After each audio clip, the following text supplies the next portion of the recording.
এর মধ্যে যেখানে আছেন ঠাকুর। আর এত সুন্দর লাগছিল দেখো, আমি তো এতদিনে ফেসবুকে সবাই চলে গেছে কৃষ্ণনগরে, অলমোস্ট আমি মনে হয় বাকি ছিলাম যেতে। তো কি সুন্দর লাগছে, আমি ওখানে গিয়ে দাঁড়িয়ে যাচ্ছি ঠাকুরটাকে দেখেই যাচ্ছি, আমার এত ভালো লাগছিল। তোমরাও দেখো ফেসবুকে এতদিন সবার মানে ভিডিও ফটোজেই দেখেছি, আর কালকে ফাইনালি সামনাসামনি গিয়ে দেখলাম, আমার তো ভীষণ ভালো লাগছিল। মেলাটাই ঘুরে নিচ্ছিলাম একটুখানি এদিক ওদিক, আর প্রচুর বাচ্চাদের রাইডসগুলো এসেছিলো, তো সেগুলোই দেখছিলাম। আর পাশে এক জায়গাতে কীর্তন হচ্ছিল, সেটাও একটুখানি দাঁড়িয়ে দেখছিলাম, ভীষণ ভালো লাগছিল, একটা অদ্ভুত সুন্দর লাগছিল। তারপর চলে গেছিলাম একটু চা খেতে আই লাভ কৃষ্ণনগর, ওখানে যে ক্যাফেটা আছে সেখানে।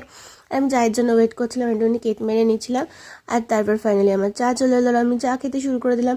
আর তোমাদের ভিডিওটা কেমন লাগলো প্লিজ আমাকে কমেন্টে জানিও, ভালো লাগলে এটা ফলো করে দিও। আর যদি তোমরা চাও শেয়ারও করতে পারো ভিডিওটা। থ্যাংকস ফর ওয়াচিং, দেখা হচ্ছে তোমাদের সাথে নেক্সট ভিডিওতে। বাই।